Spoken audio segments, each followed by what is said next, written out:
Hello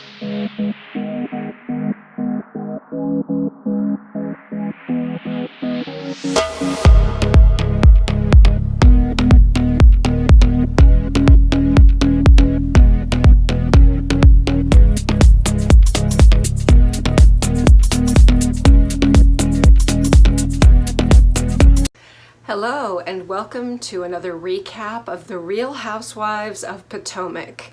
We're on season 5, episode 11, Taxing Times and Blurring Lines.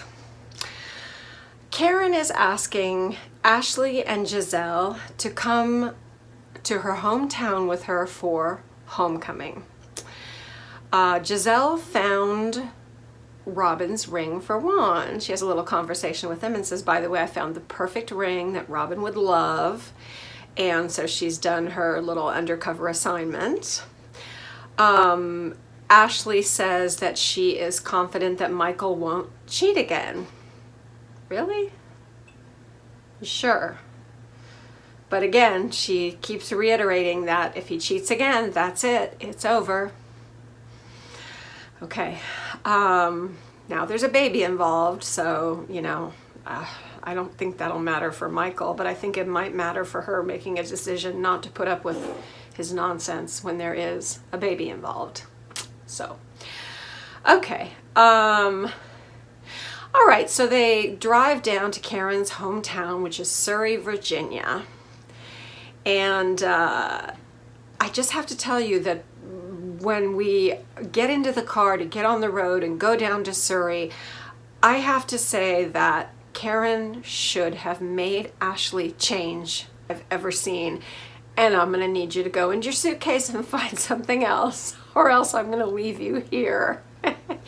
And you can take an Uber back to your house in Arlington, your condo in Arlington with Michael, because I feel like the ladies, never Monique, but I feel like the ladies have been, some of them have been letting me down a little bit this season, because when I told everybody, oh, you have to watch Potomac, I love Potomac, and I still stand by that, I love Potomac, I still think it's possibly the best, arguably the best, but I told you these ladies are intelligent, they're educated, they're stylish, they're...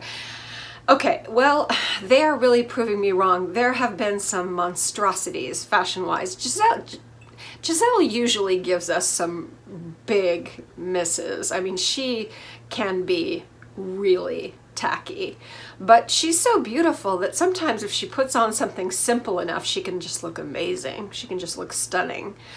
Ashley's also very beautiful, but no one, girl, no one is going to look good in that onesie thing. I'm mystified by it. Is it stretch denim? Is it fleece?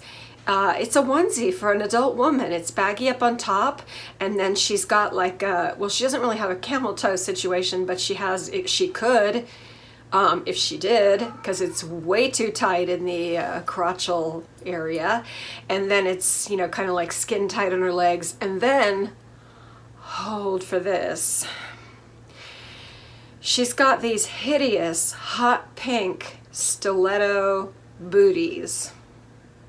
That's right, hot pink stiletto booties with a kind of gray blue onesie.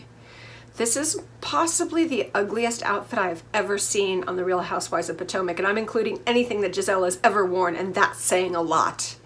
So for some reason, Karen is cool with it, and she just doesn't want to get in trouble. I don't know, but no, it's so wrong. Okay. Yeah, so I feel like Gizelle and Ashley are really dropping the ball. I mean, Gizelle, again, she's always made weird choices, but then sometimes she looks good. Ashley is usually, you know, just a little more put together than this. Who told her this was a great outfit? I mean, she put this on presumably and looked in her full-length mirror and said, oh, this is going on. This is it.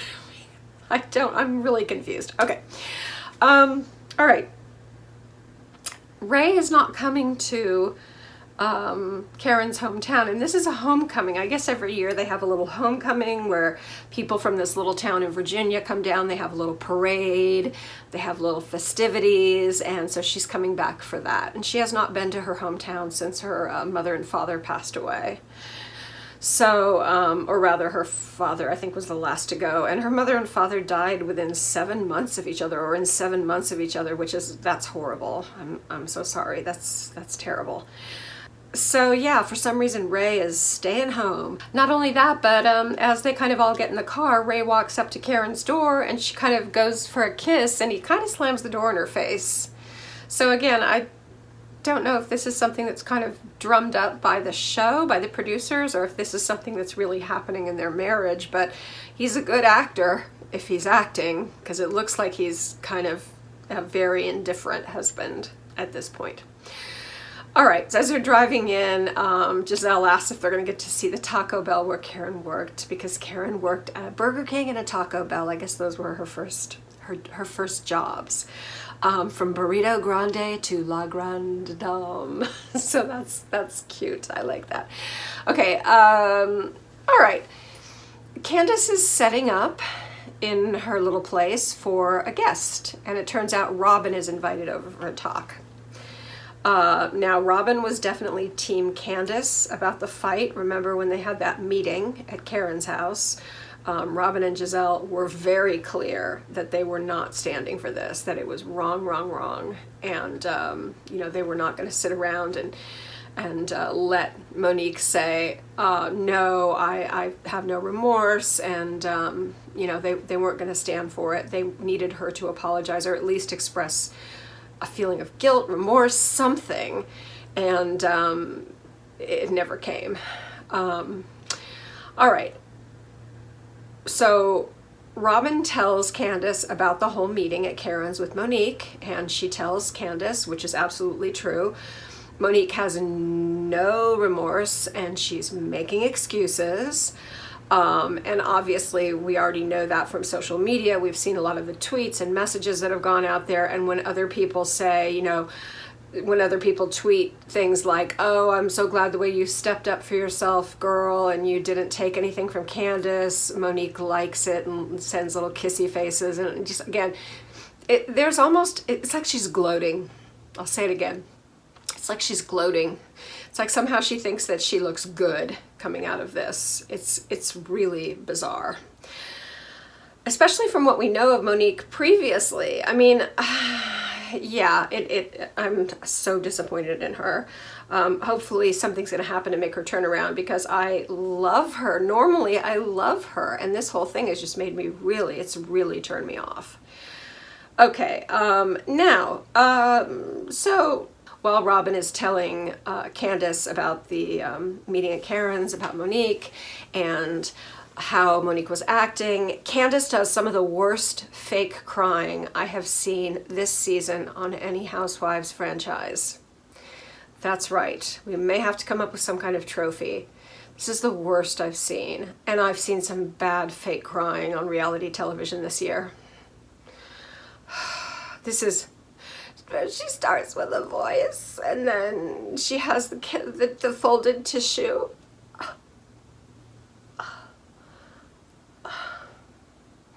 No tears, no redness. I mean, God, women! I'm gonna give a class for reality stars on how to dredge up emotional moments from your past to make yourself cry within a few seconds in any situation. I can do it. Oh, I'll have to show you one of these days. Not proud of it. No, I don't abuse it. I don't abuse it. It's just, I've always been an actress, and you know, I played a few parts where you've had to be really hysterical and in tough situations, and you know, whenever they needed a crier, and we're talking coming out the nose, out the eyes, the whole 9 yards. Yeah, I'm an ugly crier, but it looks real for dramatic effect. Yeah. Okay, Robyn tells Candiace she's disappointed in Karen being too forgiving toward Monique. Yeah, me too. I don't like the way Karen and Ashley were sort of like, oh, well, let's give her a chance. But we all know in Ashley's case why that is, because Ash has a grudge against Candiace. Even though they acted like they made up and had their little kumbaya moment, the fact is there's still a grudge there. So I don't think Ashley, even though she didn't actually see the attack either, but she sure seems ready to believe that Monique's behavior is okay and that they need to kind of gather around her. So I'm gonna say, yeah, I'm gonna call grudge on that. Okay, Candiace tells Robyn that, by the way, Karen said to Candiace that if she were in her position, she would press charges. So Karen's being a little two-faced here. She's being like, oh, you'll get through this, Monique. And then on the other hand, she's saying to Candiace, well, if I were you, I would have pressed charges right away. Okay. Now Candiace says that she is considering pressing charges. That's definitely possible. Candiace brings up that the word on the streets that Robyn has tax issues. There's been a lot on kind of blogs and social media that Robyn owes a good amount of taxes, something like $90,000. Okay, if she declared it and just didn't pay it, she didn't pay her quarterly taxes or whatever, you know, she just kind of let it fall behind, then she's going to have to pay a lot of penalties, and she can get a payment plan and she can get herself out of it. Not declaring is obviously what it makes it, you know, in the realm of being illegal and quite dangerous. And apparently we find out that there was a little bit that she did not declare too, but we don't know. I think it was, she says that she's a terrible CPA. She never should have done her own taxes, that she missed things. That's possible. I mean, that's possible. No one should do their own taxes unless you have like the most simple lifestyle. Like, you know, you're a teacher with a simple salary and you have your 401k or your 403b or whatever, and you have, you know, like very, very simple life, single, no children. But most people, boy, if you have any kind of complicated life or investments, use a CPA so that this doesn't happen. You don't end up paying so much money in penalties, and you don't, it would be so stressful to have the IRS, you know, on your back, because they don't seem to care what super rich people do. They can get away with anything and not pay taxes at all. But oh, God forbid, if someone who makes, you know, a little bit of money, if something goes wrong, boy, somehow they find you, they track you down, and they will get you. So don't ever, yeah, just be really careful with your taxes. Always use a professional. That's my little commercial for tax professionals. And when I say tax professionals, I mean just get a good CPA. Don't necessarily go to the corner place that helps you fill out your taxes. Get a CPA. Unless, like I said, your life is very, very simple. Okay. And but now I feel like Candiace is just being messy. She's like, oh, but you've also got a bankruptcy. Yeah, we know. Candiace, Robyn has now tax debt. She's got tax issues. She's had a bankruptcy. She also had foreclosure, which very often comes along with a bankruptcy. I do have to say something they remind us of, and I actually thought of it when they started this, when they first mentioned her, or I first heard about her having tax issues.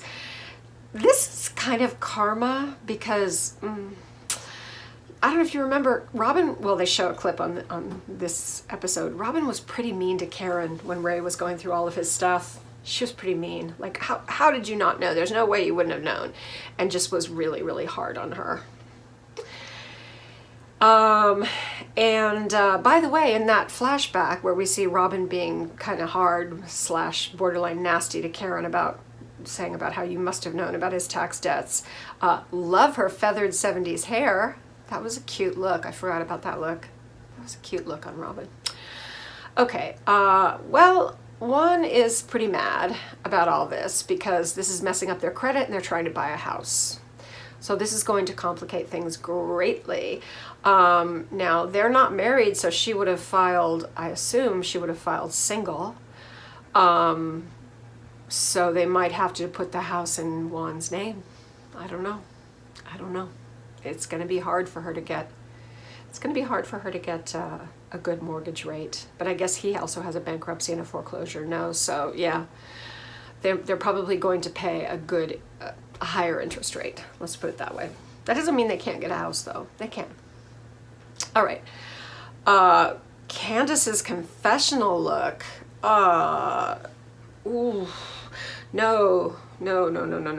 It's really interesting. So they've got we've got from the neck up, we've got kind of like Africa or Haitian, kind of Afro-Caribbean priestess, and then from the neck down we've got Midwestern bride. It's a weird combination of cross-cultural looks that doesn't work. No, doesn't, for me, it doesn't work. Okay. All right, now we get to Karen's family farm, and I love this. They have 122 acres. They bought the land on which they were slaves. But judging by the timeline, they said when they bought it, it was like 100 years ago. So that means that they stayed on the land where they were slaves as sharecroppers, which is kind of another type of enslavement. It's where, you work for your old master. You get to sell part of the crops, and then he takes a cut of the money, or he takes a cut of the crops, if it's more medieval, and sells them and makes a profit. But you don't own your land. It's his land. And he can throw you off whenever he wants to throw you off. So it means that they went from slaves on that same piece of land to sharecroppers, and then they bought it. And it's been in the family ever since. That makes me so happy. That makes my heart sing. There aren't a lot of these stories, people. Yeah, they're out there, but this was really hard to accomplish. So Karen comes from very shrewd, hardy stock, as they used to say in the old days. I think this is amazing. This just made me smile all over the place. And of course now I just absolutely love her family, but they seem adorable anyway. Her cousins, her great aunt, who was very important to her when she was growing up, and everyone lives on the property, or aunts, uncles, cousins, everyone's around there. Sounds like most people stayed in this little town in Surrey. We see pictures of Karen as a little girl, which are adorable. And you know what I gotta say here? Sister has not had any major plastic surgery other than, no, she's maybe just had injections, because she did not have her nose done. I love her for that, because I think she's got an adorable little nose, but it's kind of like turned down a little bit. It's an unusual nose, but it's a family nose. You see it in other members of the family too. But it's cute, and it suits her, and it's unique, and makes her not look like every other Barbie doll out there with a nose job. So I'm gonna give her slow claps for not getting a nose job, and for definitely having the face that she grew up with. So I like that. I'm feeling Karen this episode. I'm feeling Miss Karen. Okay, now it is a working corn, wheat, rye, soy, and peanut farm. They sell it all over. So they use an agent probably who sells it to China, sells it all over.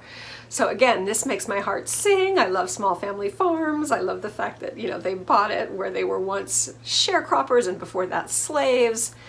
I'm loving this. I'm a sucker for this. Okay. And oh Lord, here comes a combine. Her cousin, I think, it's her cousin or her uncle, comes up driving the combine.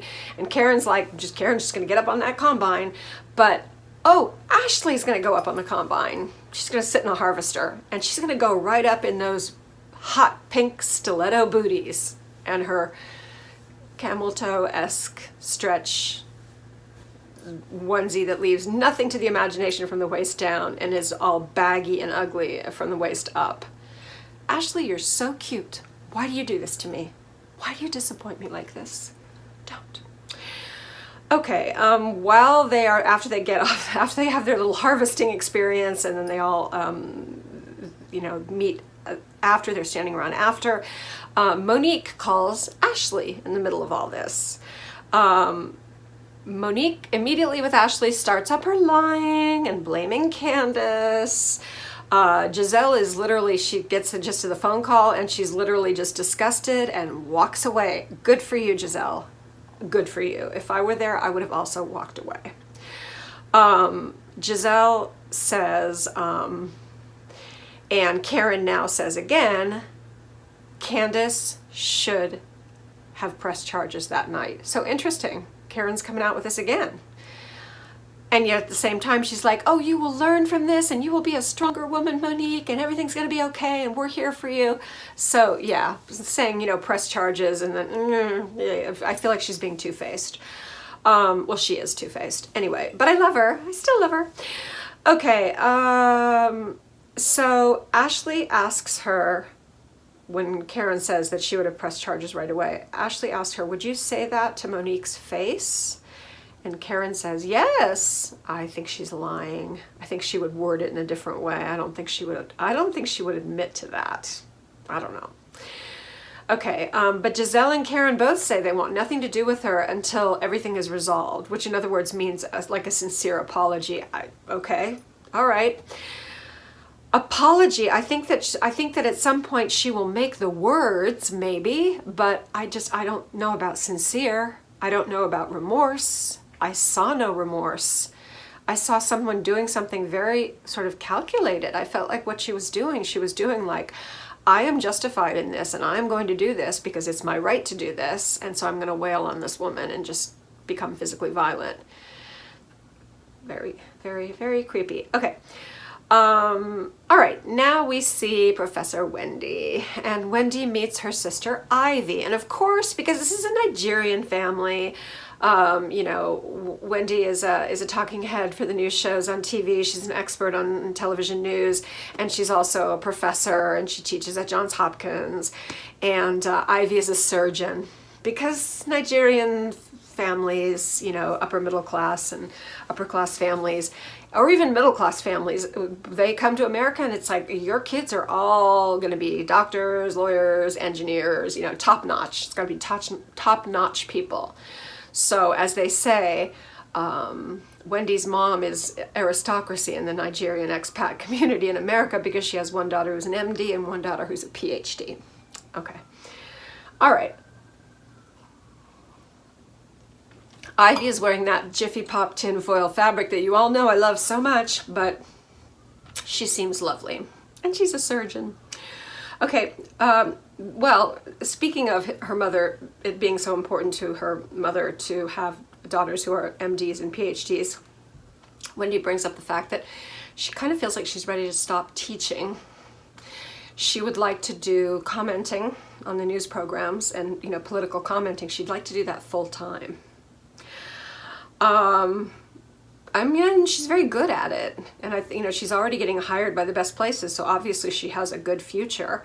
And I got to tell you that even if you're at the best universities, you don't get paid a lot being a professor. I'm not saying that's why she wants to make this change, but professors make probably a whole lot less than you would think.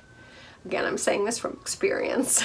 A whole lot less than I think they deserve after we have to go through like 5 years of, you know, of comprehensive exams and seminars and writing our dissertations, and you don't get paid much. You don't do it for money. You do it because you're passionate about it, because you love teaching and you love doing the research.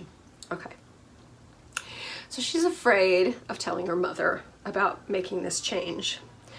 Well, the thing is, I mean, I don't think that she should necessarily be afraid, because the fact is her mother can still say, I have a daughter who's a PhD and she's a political expert on TV. Why is that so bad? And my other doctor's an MD. Nobody ever takes that PhD away from you. I thought about that. I thought, you know what? This is something I worked so hard on, and nobody can ever take that away from me. And there's not a lot of things in this life that you can say that about. That nothing, no way. I mean, if you're an attorney, you can be disbarred. If you're a physician, you can lose your medical license. But the only way your PhD could be revoked is if someone found out that you cheated on your entire dissertation and you stole it from somebody else or something like that. I mean, which I've not really heard of that happening. I guess it's possible, but yeah, no, you have a PhD, you worked for it. Doesn't matter where you go from there. No one can ever take that away from you. It's a big damn deal. Okay. Okay, Robyn and Juan go on a date, and this is kind of cute. Robyn shows up in a long black wig. By the way, she looks great in black hair. I've seen her in brown hair, but this is like black. And they do a little role playing. She says she's Tatiana, and But unfortunately, the role playing doesn't get very far before the situation of the taxes comes up. So that's a little bit of a buzzkill. Yeah, he's not happy about that. But I mean, you can see that he still loves her, and I'm sure, you know, they will get through it, as many couples get through these issues. You know, it's something that happens. So, all right, now back in Surrey, Virginia, Karen is going to ride in her little town's homecoming parade. It is the tiniest town ever. It's a village. We say small town in America, but in England, a town is like a county town. It's like a fairly decent sized place. But this is a little tiny village. The parade is a little sad. There aren't very many people, but that's because the population in the town is probably, you know, 200 or something. But it's also really cute. It's really cute. They find a Bentley for her to ride in, for Karen to sit in the back, because she's like the star of the parade. You know, she's the homegirl, the famous homegirl made good, and the hometown girl. And it's kind of heartwarming. And as Gizelle says, yeah, this is tiny, it's dinky, and, you know, maybe she's waving to 7 people in the parade, but the fact is, in this little town, she got out and did something. She's Beyonce. In Surrey, Virginia, Karen Huger is Beyonce, and I think that's cute. Okay, Candiace meets with her mom. Always a pleasure seeing Candiace's mom, but Candiace is furious and wants Candiace's mom is furious and wants Candiace to sue Monique immediately, like as in yesterday, as in she should have done it that night. She should have called the police, you know, that night and filed charges. Monique is not only unrepentant, like I said, she's gloating. She's doing a victory lap. It's just not right. Okay, Karen takes the ladies to her church. We're back in Surrey, Virginia. She lost 2 parents, as I said, within, you know, in 7 months. She lost both first her mom, then her dad. Karen goes behind the vestry door in this little church, and she makes these really loud wailing noises that remind me of, remember when Vicki on Real Housewives of Orange County found out that her mother died? Remember how uncomfortable we all felt? Because part of us, we were all like, oh, her mother died. Oh. And then part of us were like, oh, this is some fake crap. Oh, Vicki, you are overacting. And I think we all felt so guilty because part of us was judging Vicki for overacting so horrifically, and part of us was like, oh, her mommy died. You know, so we all got to feel bad about ourselves that night. Well, this was a little bit similar. I don't know why she felt like she needed to make a show of her grief, but, you know, she kind of comes out and it's like, oh, makeup's good. Doesn't look like someone who was sobbing. So I'm sorry to say that. I don't like, you know, I guess everyone grieves in their own way, but don't fake grieve. Don't fake cry. Don't fake grieve. If you do, I'm going to call you out, although may her mother and father rest in peace. And I hope that Karen's doing okay about that. All right, now we are at Monique's house. First time this episode we've seen Monique, and T'Challa is there, the other housewife, even though he's a male still, the other houseman, and Chris. Her pastor is coming over to counsel her. And the pastor comes with his first lady, the pastor's wife. He asks her about the blacking out, because she talked about that on the phone with him. Bullshit, bullshit, bullshit, bullshit, bullshit. Girl, you did not black out. You did not black out. You were way too calm and way too deliberate in the moments when you weren't physically laying hands on Candiace. You were perfectly calm. I just need to go out there. No, I'm not going to hurt her. I just need to go out there. Even the way she said, I'm going to kill her. I'm going to kill her. It was like not as over the top as you would think it would be. So, no, girl, you did not black out. I don't believe that for a second. Yeah, there's a kind of rage where you get so into it that yes, you are absolutely full of adrenaline, and yeah, absolutely. But no, that's not blacking out. And blacking out gives her a kind of an excuse. It gives her a way out. So I'm not taking that, not for 1 second. Monique says, that's not me. That's not me. Candiace was aggressive and she provoked me. She was aggressive. She provoked me. Well, Pastor says something that I like. He says, you know, Candiace is just a mirror reflection of you. The things that are bothering her are what bothers you in yourself, about yourself. And that's often true. P.S. We had heard this before, I think. Yeah, we have heard this before, but Monique said that she went through a lot of bullying in school. Okay, all right. You know what? A lot of people have been bullied. And it's horrible, and it does have an effect on you, absolutely. But I don't think she says, oh yeah, that gave me my survival instinct. I mean, maybe, but I just don't think, you know, look, like I said, not to downplay the damage bullying can do, but this is too much. I don't think that's a valid excuse. I think it just helps us understand her. It helps understand where her rage and frustration comes from that might be rooted in that. Okay, fair enough. It is important to know where things come from. Look, it would be worse in a way if I'm not saying I'm happy she was bullied, but I thought she had a pretty idyllic childhood until I started hearing this about the bullying. Because her parents were definitely, you know, very upscale, professional. They had high expectations for her. So I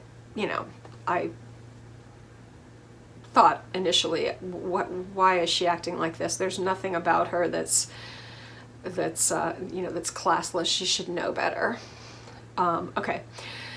All right. So Monique, interestingly, that is enough to give her some kind of hall pass for her violent nature, and is crying for real. So this is a contradiction and troubling to me, because Candiace, whose side I'm on in this fight, fake cried all over the place in her conversation with Robyn. It was just, I'm just so, And now here's Monique, who's driving me crazy with kind of how cold she was about the whole thing and how remorseless, and here she is really crying. Her eyes are red, those are real tears. She is bothered by this. I don't know if it's remorse, I don't know what it is, but this is deeply shaking her world. I can say that. Okay, and she says she wants to sit down with Candiace and apologize. However, in our little preview for next episode, we see that Candiace files charges for second-degree assault. That's not a joke. Second-degree assault is not a joke. That could involve jail time. That's yeah, that's a problem. That could be a real problem for Monique. So I don't know if there's still going to be an apology after that. I shouldn't be laughing. It's quite serious. And she's a mom. You know, I don't want that. But Monique, you gotta, yeah, you got all those little beautiful babies, and you got a great man, and you got a great life. You gotta cut that temper out of your life. It could threaten everything that you have. So. Anyway, thank you so much for joining me. I'm seeing that I'm getting better numbers for Potomac, so I'm hoping that more and more of you are taking to it, enjoying it. You know how much I love it. And I did say on my third channel, which is 90 Day Fiance Let's Judge Together, that I'm actually going to stop posting content on that channel. So in other words, I will still post Housewives only content on Real Housewives TEA and Shade on YouTube. And I will post both Housewives content and all things 90 Day Fiancé content on Intelligent Reality Recaps. But for now, I'm asking anyone who's subscribed to 90 Day Fiancé Let's Judge Together to please just move your subscription over. If you haven't already joined us, please join us on either Real Housewives TEA and Shade or Intelligent Reality Recaps. And then I'll take it from there. But it was my hope all along to pare it down from 3 to 2. And we'll see how this goes, and we'll see if it ends up going down to 1. But yeah, especially Intelligent Reality Recaps seems to kind of be the healthiest. It seems to be kind of attracting the most new views and longer views and all those things that YouTube looks for in their analytics. But Real Housewives is good too. And I also love the comments that I get from that. Actually, it would all do me a huge favor if you would subscribe to both. The people who are already subscribed, if this doesn't make me greedy, Please subscribe to Real Housewives Tea and Shade, and also Intelligent Reality Recaps. Anyway, I love having you here. I love your comments. I answer them all. I love hearing from you. Please remember to like. Please remember to, again, do me the very great honor of subscribing if you're so inclined, and you can ring that bell and I will notify you whenever I upload new content. We have a lot of things coming down the pipe. We have Salt Lake City, we have Orange County. It's going to be a busy year. There's a lot going on for Housewives and also in the 90-day universe on the Intelligent Reality Recaps side. There's a lot. I'm not going to cover every show. Some of the spin-offs are specifically of people that you know that I don't cover. People who I think are just kind of like broken, disturbing people. I don't cover them. But others I'm here for. Some of the new shows I'm here for, and I will definitely continue. And I'm so excited because we just had the startup again of 90 Day Fiancé the other way. So we have the second part of the season. So yeah, I'm gonna probably film that recap next so we can find out what's going on with all those people. And to my Housewives fans, thank you very much for being patient while I mention things from the 90-day universe. But again, I want you to remember to take very good care of yourself and be good, but not too good. Love you, bye.